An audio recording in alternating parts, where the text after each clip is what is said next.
하나님의 사랑과 축복이 있는 5월 가정의 달 되실 수 있기를 바라겠습니다. 여러분, 참 부모님을 생각하노라면 어릴 때는 모든 것을 다 해주실 수 있는 슈퍼맨처럼 생각될 때가 있었습니다. 정말 제가 어렸을 때 저희 아버지에게 어머니에게 이것 좀 해주세요, 뭐 좀 말씀드리면 못하시는 것이 없으셨습니다. 그런데 어느 틈엔가 머리가 휘어지시고 또 육신이 연약해져서 병원에 가시는 횟수가 늘어나는 모습을 보노라면 마음이 참 짠합니다. 살아생전에 좀 더 잘해드려야 될 텐데 우리 기도하신 장로님의 그 기도 내용처럼 정말 이 모양 저 모양으로 저 핑계로 잘 못할 때가 너무나 많지 않나 싶습니다. 그런데 여러분, 이처럼 부모님이라고 하면 마음이 아련해지는 부분들도 있는가 하면 또 여전히 마음의 상처로 남아있는 부분들도 있습니다. 부모님도 사람이신지라 실수할 때가 있는 것이죠. 그럴 때에 자식들은 크게 두 가지 반응을 보입니다. 하나는 부모님의 그 연약한 모습을 보면서 정말 부모님을 이해하면서도 동시에 나는 절대로 그렇게 살지 않겠다라고 다짐을 하는 것이죠. 그래서 어떤 자녀들은 부모님의 연약한 모습들을 이겨내고 성숙한 어른으로 이렇게 자리매김하는 것을 보게 됩니다. 그런데 또 다른 반응들은 무엇입니까?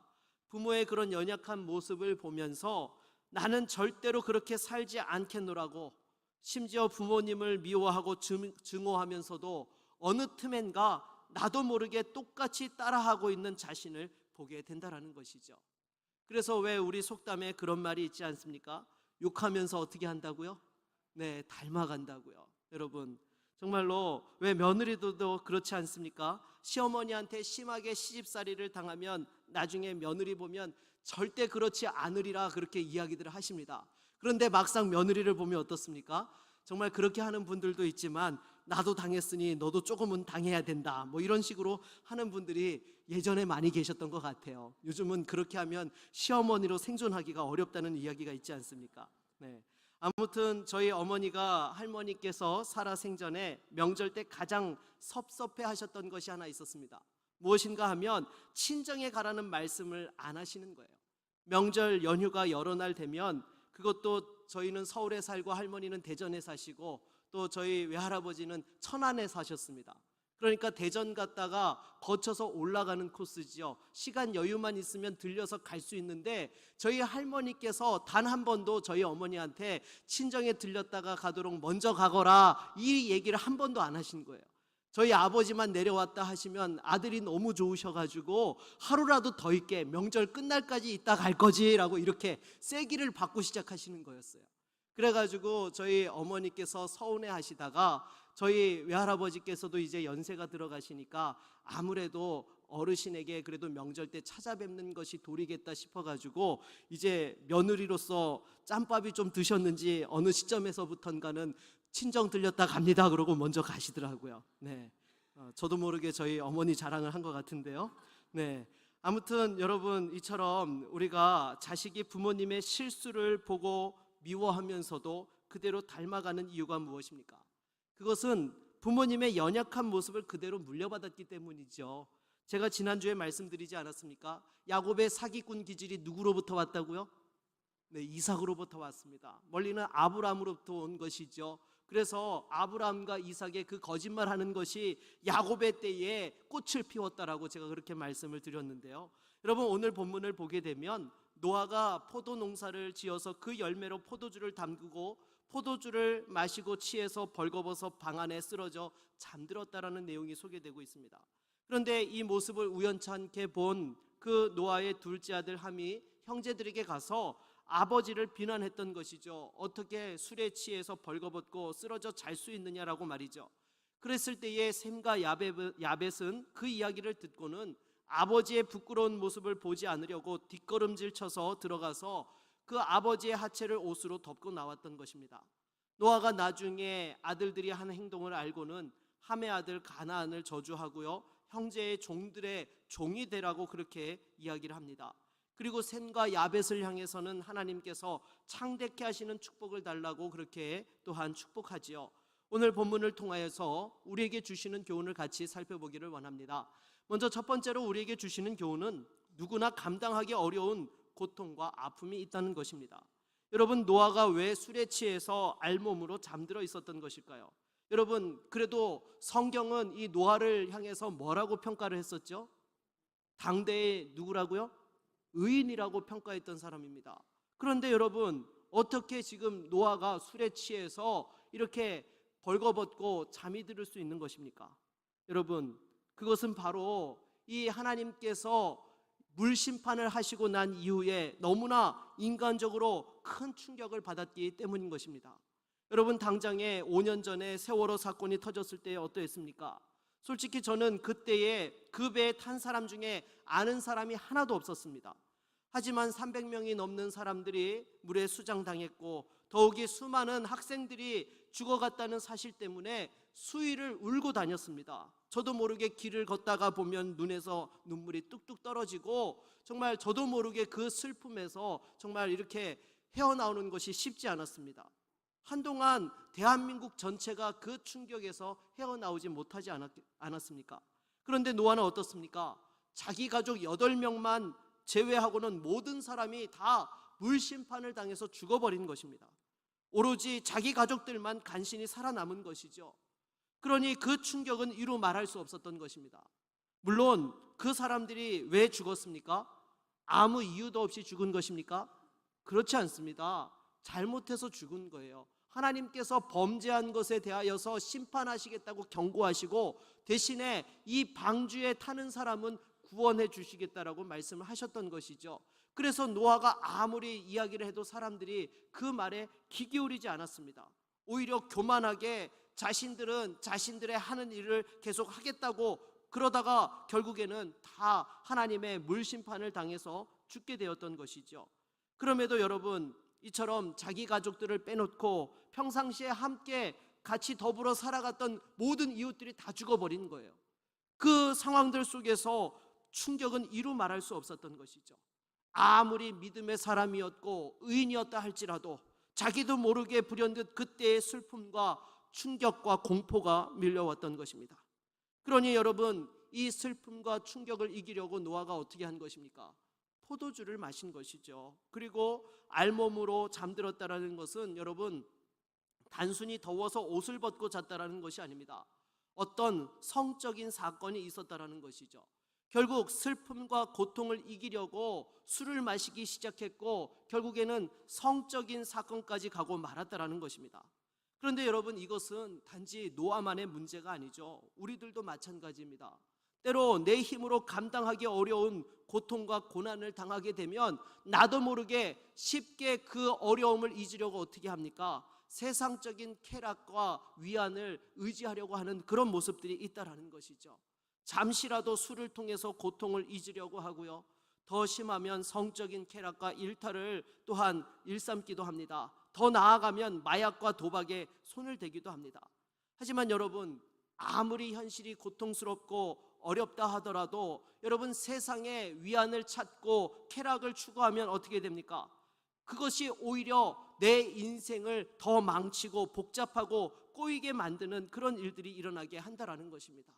당장의 노아도 보십시오. 슬픔과 고통을 잠시라도 잊고 싶어서 술을 마시다가 결국에는 넘지 말아야 될 선들을 넘으면서 결국 자기만 넘어진 것이 아니라 누구도 넘어졌습니까?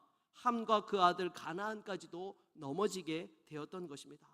더욱이 창세기 9장 25절 말씀을 우리 한번 같이 읽어볼까요? 9장 25절입니다. 이에 이르되 가나안은 저주를 받아 그의 형제의 종들의 종이 되기를 원하노라 하고. 아멘. 여러분, 이 말씀을 잘못 해석한 사람들이 어떤 범죄들을 저질렀습니까?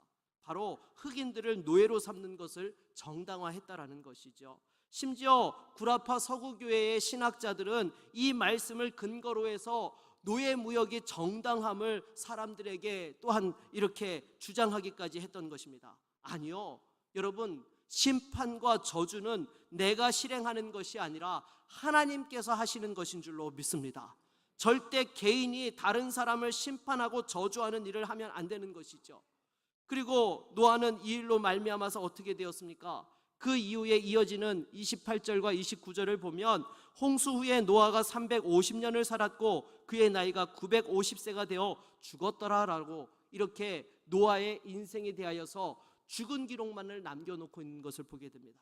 무슨 이야기입니까? 더 이상 노아의 그 삶의 행적에 대하여서 우리에게 교훈될 만한 것이 없다라고 보셨기 때문에 하나님께서는 노아에 대한 기록을 더 이상 남겨두지 않으셨던 것입니다. 당대에 의인이라고 평가받았던 사람이 그 슬픔과 고통을 이기지 못하여서 인간적인 방법으로 해결하려다가 이러한 인생이 되고 말았다라는 것이죠. 사랑하는 여러분, 아무리 힘들고 어려운 일이 있어도 절대 세상의 위안과 쾌락으로 해결하지 말기를 바라겠습니다. 당장은 잠깐이라도 시름을 잊게 되는 것 같아도 그 후유증과 대가가 이루 말할 수 없다는 사실을 우리는 잊지 말아야 되는 것이죠. 그러면 어떻게 해야 됩니까? 오직 말씀과 기도로 또한 예배로 버텨야 되는 줄로 믿습니다. 우리 주님께서도 친히 그 모범을 보여주지 않으셨습니까? 십자가를 지시기 전날 밤 그 고통과 괴로움으로 가득했을 때에 땀방울이 핏방울이 되기까지 간절한 기도로 버티셨기에 결국 그 고난과 수치의 십자가를 제대로 감당하실 수 있으셨던 것이죠. 바울과 실라도 마찬가지입니다. 억울하게 빌립보에서 복음을 전하다가 감옥에 갇혔을 때 어떻게 했습니까? 그 밤에 하나님께 찬송하고 기도했더니 갑자기 큰 지진이 나서 옥문이 열리고 모든 착고가 다 풀어졌습니다. 그리고 간수가 무서워 떨며 선생들이여 내가 어떻게 하여야 구원을 받으리까? 라고는 온 가족들이 나와서 예수를 믿고 세례받는 구원의 역사가 일어났던 것입니다. 사랑하는 여러분, 누구나 우리가 살아가면서 내 힘으로 감당하기 어려운 시험과 문제가 있습니다. 그럴 때에 더욱이 하나님 앞에 예배의 자리를 끝까지 지키실 수 있기를 바라겠습니다. 말씀과 기도로 나아갈 수 있기를 바라겠습니다. 반드시 주님께서 그 문제를 해결해 주실 줄로 믿습니다. 여러분, 성도에게는요, 문제 해결에 다른 방법 없습니다. 다른 지름길, 쉬운 길 찾다 보면 거기서 넘어지게 되고 더 어려운 고통의 시간들을 보내야 된다는 사실을 기억하면서 다시 한번 주 앞에 엎드리는 믿음의 성도들이 될 수 있기를 바라겠습니다. 우리 옆에 계신 분들과 한번 인사하실까요? 문제가 있으면 주님 앞에 엎드립시다.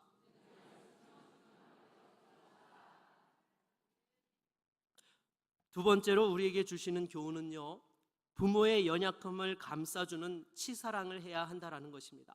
여러분, 오늘 본문 23절 말씀을 같이 한번 읽어볼까요? 23절입니다. 셈과 야벳이 옷을 가져다가 자기들의 어깨에 메고 뒷걸음쳐 들어가서 그들의 아버지의 하체를 덮었으며 그들이 얼굴을 돌이키고 그들의 아버지의 하체를 보지 아니하였더라. 아멘. 여러분, 셈과 야벳도 함과 같이 그 아버지 노아의 연약함을 비난할 수 있었습니다. 그러나 이들은 그렇게 하지 않았습니다. 오히려 아버지 노아의 허물을 덮어주려고 최선을 다했던 것이죠. 그럴 때에 셈과 야벳은 오히려 축복을 받고 또한 그 문제들이 잘 수습되게 되었던 것이죠. 사랑하는 여러분, 정말로 여러분의 부모님을 사랑하십니까? 가족들을 사랑하십니까? 사랑한다면 여러분, 지적하기에 앞서서 그 연약함을 보듬어주고 허물을 덮어주실 수 있기를 바라겠습니다. 여러분, 우리가 상처가 났을 때에 그 상처가 빨리 아무려면 어떻게 해야 됩니까? 상처난 부위를 절대로 헤집으면 안 됩니다. 오히려 덧나지 않도록 그 부위를 밴드를 붙여준다든지 약을 발라서 잘 수습되어질 수 있도록 해야 되는 것이죠. 마찬가지로 사랑하는 가족과 성도와 이웃들에게서 연약한 모습을 보게 될 때에 그것을 지적하고 비난하기보다는 오히려 잘 덮어주실 수 있기를 바라겠습니다. 특히 아랫사람이 윗사람의 허물을 덮어주고 사랑하는 것을 가리켜서 여러분 무엇이라고 하죠? 네, 치사랑이라고 합니다. 그런데 이 치사랑에 성경에 대표적인 인물이 있습니다. 바로 요셉이지 않나 싶습니다. 애굽의 총리가 되어서 자신을 애굽의 종으로 팔았던 형들에게 복수할 수 있었지만 형들의 허물을 덮어주고 또한 가뭄 속에서 살아남을 수 있도록 애굽으로 이주해 오게 해서 책임져 주었던 것이죠. 어떻게 그렇게 할 수 있었던 것입니까? 첫 번째는 하나님의 섭리를 믿는 믿음이 있었기 때문이고요. 두 번째는 아버지 야곱을 사랑하는 그 사랑이 있었기 때문이지 않을까 싶습니다. 여러분, 만일 요셉이 자신을 죽이려고 했던 그 종으로 팔아넘기려고 하였던 형들에 대하여서 보복하고자 했으면 어떻게 되었겠습니까? 형들은 고스란히 보복을 당할 수밖에 없는 처지에 있었습니다. 그리고 만일 요셉이 그렇게 했다면 인간적으로는 그 정말로 마음의 울분과 답답함이 풀렸을 것입니다. 하지만 요셉은 그렇게 하지 않았습니다. 왜 그렇습니까? 만일 자신이 그렇게 형들에게 보복한다면 그 모습을 보는 아버지 야곱을 생각했기 때문인 것이죠. 여러분, 부모의 심정은 어떻습니까? 잘난 아들만 내 자녀입니까? 그렇지 않습니다. 부족하고 연약한 자녀도 내 자녀인 거예요. 오히려 연약한 모습의 자녀를 보면 마음 한켠에 더 아련하고 또한 더 하나라도 챙겨주고 싶은 마음들이 드는 것이죠. 그렇다면 여러분, 요셉이 이렇게 총리가 되어서 성공한 위치에 서서 형들의 책임을 묻고 거기에 대해서 보복하게 되면 아버지 야곱으로서는 요셉을 말릴 방도가 없습니다. 왜요? 해도 너무한 거잖아요. 어떻게 형제가 돼서 동생을 죽이려고 하고 종으로 팔아넘기고 심지어 아버지한테 죽었다고 십수년을 그렇게 속이는 일을 할 수 있는 것입니까? 여러분, 이것은요 절대 있을 수 없는 일입니다. 야곱이라도 요셉에게 뭐라고 못하는 거예요. 하지만 형제들 간에 그렇게 서로 보복하는 것을 본다면 그 부모의 마음은 이루 말할 수 없는 고통과 아픔이 있는 것이죠. 이것을 알았던 요셉이었기 때문에 복수를 참았던 것입니다. 형들을 용납해 주었던 것이죠. 그리고 형들도 이 사실을 알고 있었기 때문에 야곱이 죽자마자 어떻게 합니까? 요셉이 자신들에게 보복할까 봐 야곱의 유언이라고 하면서 아버지가 형들의 모든 허물과 죄를 용서하라고 하셨다라고 요셉에게 그렇게 이야기를 합니다. 그러면서 자신들을 용서해 달라면서 요셉의 종을 자처하지요. 사실 이 요셉의 형들은 아주 나쁩니다. 여러분, 이 요셉의 형들이 자신들의 허물과 죄에 대한 용서를 사실 언제 구했어야 되는 것입니까? 아버지 야곱이 살아있는 생전에 그렇게 했어야죠. 하지만 이 형들은 야곱이 살아있는 동안에 그렇게 하지 않았습니다. 아버지에게 책망을 받을 것을 두려워한 나머지 철저히 모르쇠로 일관했던 것이죠. 그럼에도 요셉은 하나님을 향한 믿음이 있었기 때문에, 하나님의 섭리를 믿었기 때문에 그 형들을 용납해 주었던 것입니다. 사랑하는 여러분, 형제들과 화목하실 수 있기를 바라겠습니다. 형제의 허물이 있어도 부모님의 은혜와 사랑 때문에 형제와 화목하십시오. 그것이 또한 부모님께 효도하는 것이고 치사랑하는 것입니다. 형제가 서로 허물이 있더라도 덮어가면서 잘 지내는 모습을 보게 되면 부모로서는 그것보다 흡족한 것이 없는 것이죠. 사랑하는 여러분, 가정의 달 5월을 맞이하여서 다시 한번 우리 사랑하는 가족들의 관계가 회복되어지는 은혜가 있기를 바라겠습니다. 인간적으로는 서운함과 섭섭함이 있어도 여러분, 우리가 부모님으로부터 받은 은혜와 사랑은 무엇과도 비교할 수 없는 것입니다.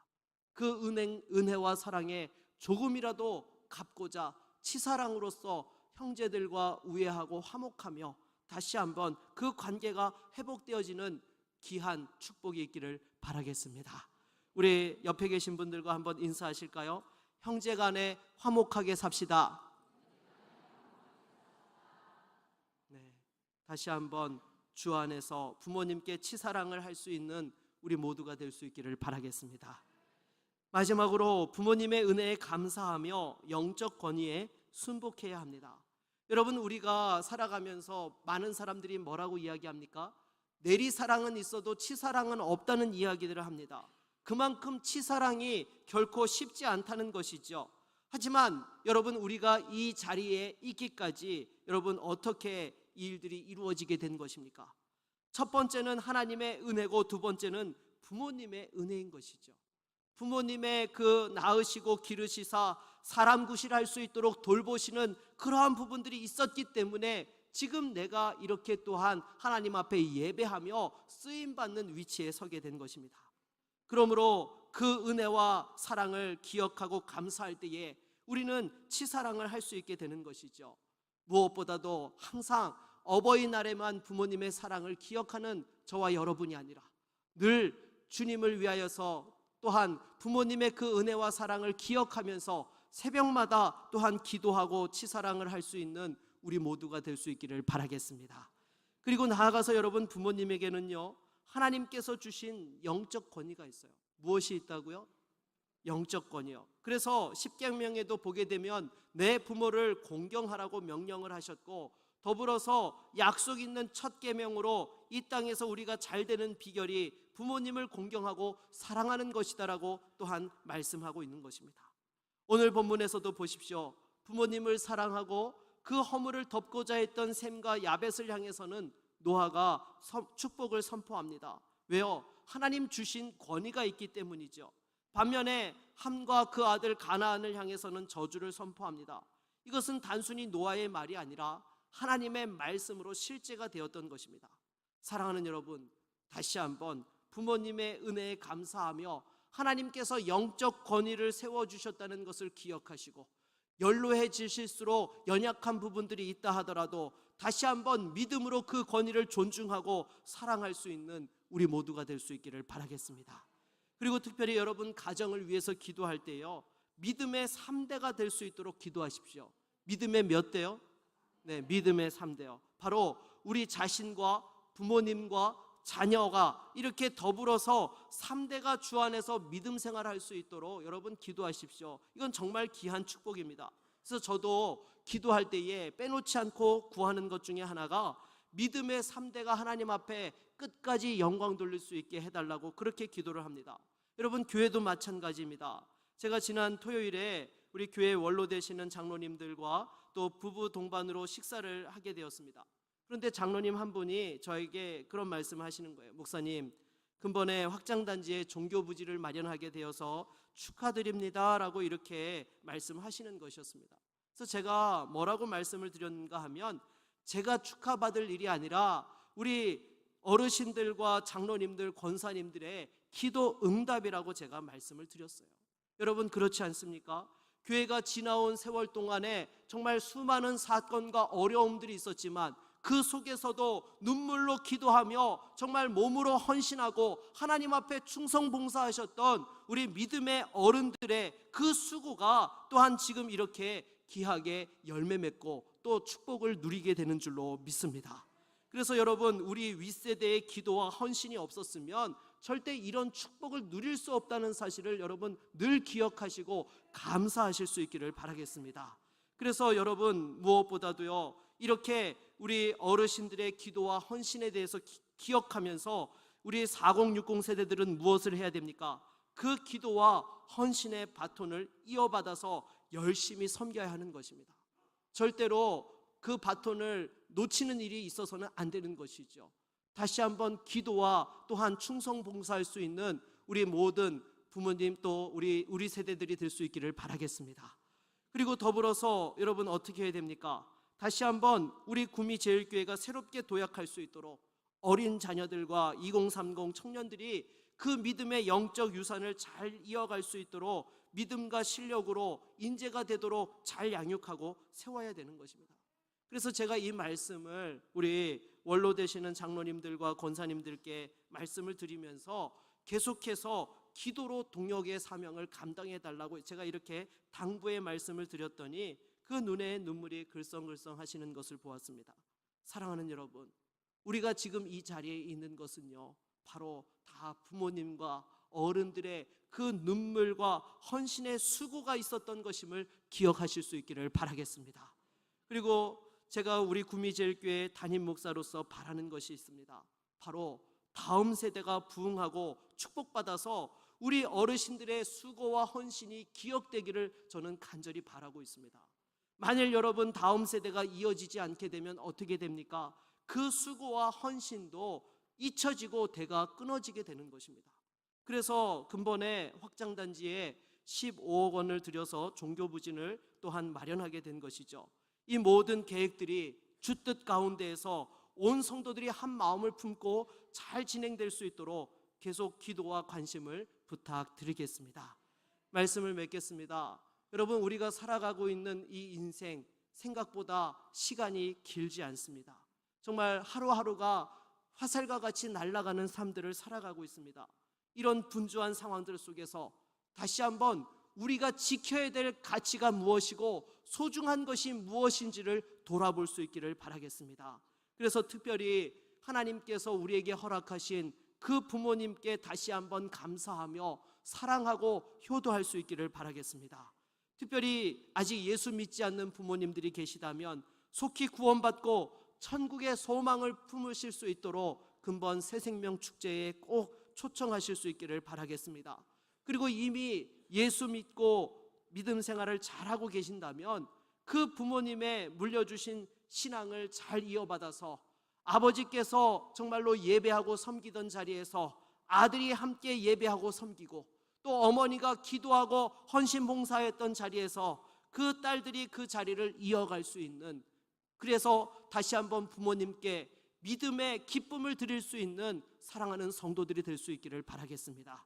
그리고 혹시 부모님께서 이미 천국에 가셨다면 다시 한번 우리가 천국에서 정말 기쁨으로 배울 수 있도록, 그 믿음의 영적 유산들이 잘 이어질 수 있도록 함께 또한 다음 세대를 세워가는 일들을 감당할 수 있기를 바라겠습니다. 그래서 부디 주 안에서 믿음의 3대가 축복받고 영광 돌릴 수 있는 귀한 믿음의 가정과 주의 몸된 교회 될 수 있기를 주의 이름으로 축원합니다.